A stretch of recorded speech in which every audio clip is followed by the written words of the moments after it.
Welcome to LA polls. இன்று June 25 என்னென்ன பங்கு சந்தையில் செய்தி சொல்லியிருக்காங்கிறத பார்த்துடலாம்.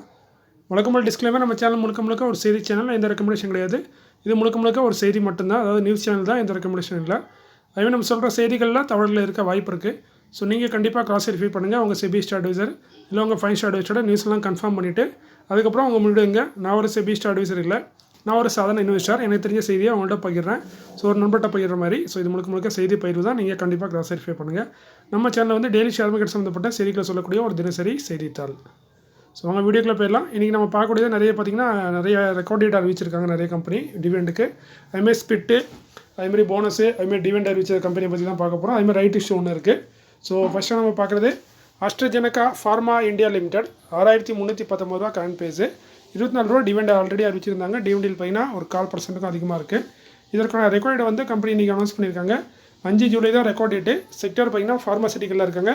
வருஷத்துக்கு ஒரு தடவை டிவிடெண்ட் தராங்க AstraZeneca pharma. Vimta labs limited current பேஸ் 483 2 ரூபா டிவிடெண்ட் அறிவிச்சிருக்காங்க. டிவிடெண்ட் பையனா 6% கொஞ்சம் குறைவு. இதற்கான ரெக்கார்ட் டேட் பார்த்திங்கன்னா 11 ஜூலை 2024. செக்டர் வந்து ஹெல்த் கேர் சர்வீஸ் ப்ரொவைடராக இருக்காங்க. வருஷத்துக்கு ஒரு தடவை டிவிடெண்ட் தராங்க விம்டா லேப்ஸ். பெட்ரோநெட் எல்என்ஜி லிமிடெட் 317 ரூபா கரண்ட் பேஸு. 3 ரூபா டிவிடெண்ட் அறிவிச்சிருந்தாங்க. டிவிடெண்டில் 1% வருது. இதற்கான ரெக்கார்ட் வந்து 12 ஜூலைன்னு சொல்லியிருக்காங்க கம்பெனி. செக்டர் பையனா எல்பிஜி சிஎன்ஜி சப்ளையராக இருக்காங்க. வருஷத்துக்கு 2 தடவை டிவிடெண்ட் தராங்க Petronet LNG. Thirumalai chemicals limited current price 303 1 ரூபா டிவிடெண்ட் தராங்க. டிவிடெண்ட் 4% அதிகம்.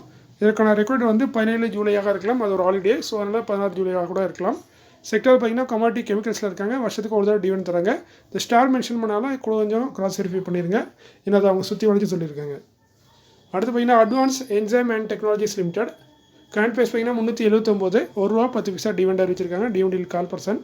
இதற்கான ரெக்கார்டு வந்து 18 ஜூலைன்னு சொல்லியிருக்காங்க கம்பெனி. செக்டர் பார்த்திங்கன்னா பயோ டெக்னாலஜியில் இருக்காங்க. வருஷத்துக்கு 2 தடவை டிவிடெண்ட் தராங்க advance enzyme. Happy forging limited 1215 ரூபா கரண்ட் பேஸு. 4 ரூபா டிவிடெண்ட் அறிவிச்சிருக்காங்க. டிவிடெண்ட் பையனா 4% அதிகம். இதற்கான ரெக்கார்டு வந்து 22 ஜூலை. செக்டர் வந்து கேஸ்டிங் அண்ட் ஃபோர்ஜிங்கில் இருக்காங்க. வருஷத்துக்கு ஒரு தடவை டிவிடெண்ட் தராங்க happy forging limited. HEG limited 2198 ரூபா கரண்ட் பேஸு. 22 ரூபா 50 பைசா டிவிடெண்ட் அறிவிச்சிருக்காங்க. டிவிடெண்ட் 1%. இதற்கான ரெக்கார்டு வந்து 31 ஜூலை 2024. செக்டர் பையனா எலக்ட்ரோ ராட்ஸ் அண்ட் ரெக்டிஃபயர்ஸில் இருக்காங்க. வருஷத்துக்கு ஒரு தடவை டிவிடெண்ட் தராங்க ஹெச்இஜி. டிடிகே பிரஸ்டீஜ் லிமிடெட் 777 ரூபா கரண்ட் பேஸு. 6 ரூபா டிவிடெண்ட் ஆல்ரெடி அறிவிச்சிருந்தாங்க. டிவிடெண்ட் 3/4%. இதற்கான ரெக்கார்டு வந்து கம்பெனி 14 ஆகஸ்ட்னு சொல்லியிருக்காங்க. செக்டர் பார்த்தீங்கன்னா ஹவுஸ் ஹோல்டு அப்ளைன்ஸாக இருக்காங்க. வருஷத்துக்கு ஒரு தடவை டிவிடெண்ட் தராங்க. அடுத்து பார்த்தீங்கன்னா மில்க் ஃபுட் லிமிடெட் 73 ரூபா கரண்ட் பேஸு. இன்றைக்கி இந்த ஸ்டாக் 2 இதையும் போச்சு. கொஞ்சம் காலையிலே மேலே போச்சு, அதுக்கப்புறம் கீழே அப்படியே தலைகீழ போச்சு. அதுக்கு என்ன காரணம் தெரில. ஒன்று வந்து கம்பெனி பார்த்திங்கன்னா ஆல்ரெடி சொல்லியிருந்தாங்க டிவிடெண்டு ஸ்பிரிட்டு போனஸ் 3மே அறிவிப்போன்னு. இந்த காரணத்தினால கொஞ்சம் இம்ப்ரூவ்மெண்ட் ஆகிட்டு இருந்துச்சு. பட் இது அறிவிச்சதுக்கப்புறமா என்னென்னு தெரில, கீழே போயிட்டு. ஸோ இவங்க நான் சொன்ன மாதிரி அறிவிச்சிருக்காங்க. பட் மார்க்கெட் எதுவும் பேச எதிர்பார்த்து என்னங்கிறது எனக்கு தெரியல. ஏன்னா பார்த்தீங்கன்னா டிவிடெண்ட் 2 ரூபா 50 பைசா அறிவிச்சிருக்காங்க. வழக்கமாக தான் தந்துட்டு இருக்காங்க. ஸோ அதே டிவிடெண்டாக அறிவிச்சிருக்காங்க. 2 ரூபா 50 பைசா டிவிடெண்டாக தராங்க. அது போக ஸ்பிட் அறிவிச்சிருக்காங்க 1:2ல். ஃபேஸ் வேல்யூ 10 இருக்குது, அது 5 மாற்றுறாங்க. ஸோ ஒரு ஷேர் 2 ஷேராக ஸ்பிட் ஆகுது. அதுக்கப்புறம் போனஸும் அறிவிச்சிருக்காங்க 1:1ல். ஒரு ஷேருக்கு ஒரு ஷேர் போனஸாக தராங்க. ஸோ ஸ்பிட்டுக்கு அப்புறம் ஒரு ஷேரு, ஸ்பிட்டுக்கு அப்புறம் 2 ஷேராக மாறும். 2 ஷேருக்கு 2 ஷேர் போனஸு, ஒரு ஷேர் 4 ஷேராக மாறும். அதுமாதிரி ப்ரைஸும் அட்ஜஸ்ட் ஆயிரும். இந்த டிவிடெண்டுக்கான ரெக்கார்டை மட்டும் கம்பெனி இன்றைக்கி அனௌன்ஸ் பண்ணியிருக்காங்க. அதாவது 5 ஜூலை தான் record date, ex date. So இதுக்கு முன்னாடி நீங்கள் ஹோல்ட் பண்ணிங்கன்னா இந்த 2 ரூபா 50 பைசா டிவிடெண்ட் கிடைக்கும். பட் ஸ்பிட்டு போனஸ்க்கான ரெக்கார்ட் டேட் வந்து கம்பெனி இன்னமும் அனௌன்ஸ் பண்ணல, கூடிய விரைவில் வரும். செக்டர் பார்த்தீங்கன்னா டைரி ப்ராடக்ட்ஸில் இருக்காங்க milk food limited. Money masters leasing and finance limited 145 ரூபா கரண்ட் ப்ரைஸு. ஸ்பிட் அறிவிப்போன்னு சொன்னாங்க. அதுமாதிரி அறிவிச்சிருக்காங்க. ஃபேஸ் வேல்யூ 10 இருக்காத 1 மாற்றுறாங்க. ஒரு ஷேரு 10 ஷேராக ஸ்பிட் ஆகுது. ப்ரைஸும் அட்ஜஸ்ட் ஆயிரும். ஸோ ஒரு ஸ்டாக்கோட ப்ரைஸாக 10 பார்த்தீங்கன்னா அதான் ஒரு ஸ்டாக்கோட ப்ரைஸு. இதற்கான ரெக்கார்ட் டேட் எக்ஸ் டேட் வந்து கம்பெனி இன்னமும் அனௌன்ஸ் பண்ணல, அது மேற்கொண்டு தான் வரும். செக்டர்னு பார்த்தீங்கன்னா என்பிஎஃப்சி நான் பேங்கிங் ஃபைனான்ஷியல் கம்பெனி. அடுத்த சில கம்பெனிக்கான ஆர்டரு சோட்டாக் பார்மாசூட்டிக்கல் லிமிடெட் கரண்ட் ப்ரைஸ் 120. இவங்களுக்கு ஒரு லெட்டர் ஆஃப் அக்செப்டன்ஸ் கிடச்சிருக்கு. அதோட மதிப்புன்னு பார்த்தீங்கன்னா 17,13,00,000 கொடுத்தது Rajasthan medical service corporation limited. Tantia construction limited 58 ரூபா கரண்ட் ப்ரைஸ். இன்றைக்கி ஸ்டாக் நல்ல ஒரு பெரிய மூவ்மெண்ட்டு கொடுத்து மேபி இந்த டிவெண்ட் இந்த ஆர்டருக்காண்டி என்னன்னு தெரில. 7,39,00,000க்கான ஆர்டர் கிடச்சிருக்கு. கொடுத்தது கவர்மெண்ட் ஆஃப் 3 அடுத்து ருல்கா எலக்ட்ரிக்கல்ஸ் லிமிடெட் கரண்ட் ப்ரைஸ் 532. இவங்களுக்கு ஒரு ஆர்டர் கிடச்சிருக்கு. இந்த ஆர்டரோட மதிப்பு பார்த்திங்கன்னா நிறைய ஆர்டரு. அது மொத்தோட மதிப்புன்னு பார்த்திங்கன்னா 3,19,00,000. ஸோ ஒரு 3 கிளைண்ட்டை கிடச்ச மாதிரி தெரியுது இந்த ஆர்டரு. கல்பத்தரு ப்ராஜெக்ட் இன்டர்நேஷனல் லிமிடெட் 1183 ரூபா கரண்ட் ப்ரைஸு. 2333 கோடிக்கான ஆர்டர் கிடச்சிருக்கு. இதுவும் நிறையா டிவிஷனில் கிடச்சிருக்கு. ஸோ மொத்த மதிப்பு தான் 2333 கோடி. அடுத்து பார்த்தீங்கன்னா upcoming board of directors meeting may consider. வர இருக்கும் போர்டு மீட்டிங்கில் இது குறித்து முடிவெடுக்க வாய்ப்பு இருக்க மாதிரி கம்பெனி சொல்கிறாங்க. ஸோ முடிவெடுப்பாங்களா மாட்டாங்களாங்கிறது போர்ட் ஆஃப் டைரக்டர் கையில் இருக்குது.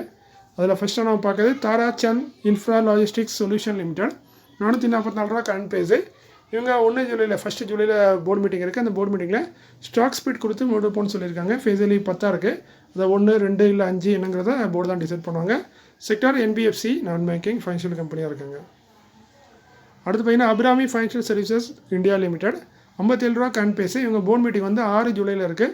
அந்த போர்டு மீட்டிங்கில் டிவிடெண்ட் குறித்தான முடிவெடுக்க போகிறோம்னு சொல்கிறாங்க கம்பெனி. செக்டார் பார்த்தீங்கன்னா இவங்களும் NBFC non banking financial company. So dividend பார்த்தீங்கன்னா போன வருஷம் 2 ரூபா கொடுத்துருக்காங்க. ஸோ அதே ரேஞ்சில் கொடுப்பாங்களாங்கிறது டவுட்டு தான். பட் பொறுத்திருந்து பார்க்கலாம். கொடுத்தா மகிழ்ச்சி தான். ஸோ இது எல்லாமே வாய்ப்பு இருக்க மாதிரி தான் சொல்லியிருக்காங்க. ஸோ பொறுத்திருந்து பார்க்கலாம் என்ன மாதிரி நடக்குன்னு. அடுத்து பார்த்தீங்கன்னா investor growth and securities limited current price பார்த்தீங்கன்னா 2 ரூபா 76 பைசா. ரைட் இஷ்யூ கொண்டு வந்திருக்காங்க. ஆல்ரெடி சொன்னாங்க எடுத்து கொண்டு வரணும். அதுமாதிரி கொண்டு வந்துட்டாங்க. 2 ரூபா 33 ரூபாய்க்கு 33 பைசாக்கு ரைட் இஷ்யூ கொடுக்குறாங்க. இதில் 1 ரூபா வந்து ஃபேஸ் வேல்யூ, ப்ரீமியம் வந்து 1 ரூபா 33 பைசா. டோட்டலாக பார்த்தீங்கன்னா 2 ரூபா 33 பைசா நம்ம பே பண்ணுற மாதிரி இருக்கும் இந்த ரைட் இஷ்யூக்கு. நம்பர் ஆஃப் ஈக்விட்டி ஷேர் எவ்வளோன்னு பார்த்தீங்கன்னா கிட்டத்தட்ட 21 கோடி ரைட் இஷ்யூ ஷேர் இதனால் ஒதுக்கி இருக்காங்க. ஸோ கொடுக்க போகிறாங்க. ரைட் இஷ்யூட மொத்தம் அமௌண்ட்னு பார்த்தீங்கன்னா 48 கோடியே 93 லட்சம். ரைட் இஷ்யூ ரேஷன் பார்த்தீங்கன்னா 1:4. அது நம்ம 4 ஷேர் வச்சுருந்தோம்னா நம்மளுக்கு 1 ஷேர் ரைட் என்டர்மெண்ட் கிடைக்கும். ஸோ நம்ம அதை வந்து ஒன்று அப்ளை பண்ணணும். நம்மளுக்கு விருப்பம் இருந்தால் இல்லைன்னா இந்த ரைட் என்டர்மெண்ட்டை செல் பண்ணணும். ஸோ இது ஓப்பன் ஆகுது. இதுக்கான ரெக்கார்ட் பார்த்தீங்கன்னா ரைட் இஷ்யூக்கு 5 ஜூலை தான் ரெக்கார்ட் டேட்டு. ஸோ 5 ஜூலைக்கு யாரெல்லாம் ஸ்டாக்கை ஹோல்ட் பண்ணுறீங்களோ, குறிப்பாக 4 மடங்கில் ஹோல்ட் பண்ணிங்கன்னா ரொம்ப பெஸ்ட்டு. ஏன்னா உங்களுக்கு ரேஷோ கரெக்டாக இருக்கும். அது குறையாக மெயின்டைன் பண்ணிங்கன்னா அந்த ரேஷோ கிடைக்க வாய்ப்பு இருக்குது. கிடைக்காது. ஸோ அதனால் பணம்லாம் கிடைக்க வாய்ப்பு இருக்க மாதிரி தெரியல இந்த ரைட் இஷ்யூ பொறுத்த வரைக்கும். ஸோ 4 மடங்கில் ஹோல்ட் பண்ணுறது ரொம்ப அட்வைசபிள். இந்த 5 ஜூலைக்குள்ளே ரெக்கார்ட் டேட்டு அதுக்குள்ளே நீங்கள் ஹோல்ட் பண்ணிங்கன்னா உங்களுக்கு வந்து 1:4 உங்களுக்கு ரைட் இஷ்யூ ஷேர் கிடைக்கும். அது என்றைக்கு உங்கள் அக்கௌண்ட்டில் கிரெடிட் ஆகும்னு பார்த்தீங்கன்னா லிஸ்ட் ஆகும்னு பார்த்தீங்கன்னா 15 ஜூலையில் ஓப்பன் ஆகுது. ஸோ ஒரு நாள் முன்னாடி உங்களுக்கு கிரெடிட் ஆயிரும். 15 ஜூலைலேருந்து ட்ரேடிங் ஸ்டார்ட் ஆயிரும். ஸோ இந்த ஆரி ஷேரோட ட்ரேடிங்கு 15 ஜூலை ஸ்டார்ட் ஆகுது. 13 ஆகஸ்ட் வரைக்கும் இந்த ஓப்பனாக இருக்குது இந்த ரைட் இஷ்யூ. பட் இந்த ஆரி ஷேர் வந்து பார்த்தீங்கன்னா 15 ஜூலைலேருந்து 7 ஆகஸ்ட் வரைக்கும் தான் ட்ரேட் ஆகும். ஏன்னா on market investigation last date பார்த்தீங்கன்னா 7 ஆகஸ்ட்டு. ஸோ இந்த இடைப்பட்ட காலத்தில் தான் நீங்கள் அதை வந்து ஒன்று மேற்கொண்டு உங்களுக்கு வேணும்னா பை பண்ணலாம். இல்லைனா அந்த இடைப்பட்ட காலத்தில் நீங்கள் செல் பண்ணலாம். உங்களுக்கு விருப்பம் இல்லை அப்ளை பண்ணதுக்கு அப்படின்னா செல் பண்ணலாம். அப்படி நீங்கள் ரெண்டுமே ஒன்று செல் பண்ணணும் இல்லைனா அப்ளை பண்ணணும். அப்ளை பண்ணதுக்கு உங்களுக்கு 7 ஆகஸ்ட் வரைக்கும் டைம் இருக்குது. அப்ளை பண்ணுறது உங்கள் பேங்க் மூலமாக தான் பண்ண முடியும். இது உங்கள் ப்ரோக்கர் மூலமாகவோ உங்கள் ஆப் மூலமாகவோ பண்ணவே முடியாது. இது ஒன்லி த்ரூ பேங்க் தான். ஸோ நீங்கள் பேங்க்கில் போய் ஆன்லைனில் சப்மிட் பண்ணலாம். இல்லைனா ஆஃப்லைன்லேயும் சப்மிட் பண்ணலாம். ஸோ ரைட் இஷ்யூவில் பார்ட்டிசிபேட் பண்ணுங்கள். இல்லைனா உங்கள் ரைட் என்டர்மெண்ட்டை விருப்பம் இல்லைனா ரைட் என்டர்மெண்ட்டை செல் பண்ணிடுங்க. அதில் வர அமௌண்ட்டு உங்களுக்கு ப்ராஃபிட்டு. ஸோ 15 தேதி க்ளோஸ் ஆகுது. But on market investigation last date வந்து 7 ஆகஸ்ட்டு. ஸோ இதை நம்ம நோட் பண்ண வேண்டிய விஷயம். ரைட் இஷ்யூங்கிறது ரொம்ப முக்கியமான விஷயம். நீங்கள் ஸ்டாக் ஹோல்ட் பண்ணிங்கன்னா கண்டிப்பாக பார்ட்டிசிபேட் பண்ணுங்கள். இல்லைனா சேல் பண்ணுங்கள். அது உங்கள் விருப்பம். அதேமாதிரி இன்றைக்கி வந்து ரஜோ இன்ஜினியர்ஸோட போர்டு மீட்டிங் இருந்துச்சுன்னு நினைக்கிறேன். போனஸு அதுமாதிரி டிவிடெண்ட் தர்றது அதை போஸ்ட்போன் பண்ணிட்டாங்க நினைக்கிறேன். 28ஆம் தேதியே போஸ்ட்போன் பண்ணியிருக்காங்க. ஸோ அது வந்து 28ஆம் தேதி தான் தெரிய வரும். ஸோ இன்றைக்கி இந்த வீடியோவில் இவ்வளோ தான் முடிஞ்சுது. மீண்டும் ஒரு நல்ல காணொளியில் உங்களை சந்திக்கிறேன். இப்படிக்கு உங்களில் ஒருவன். நன்றி, வணக்கம்.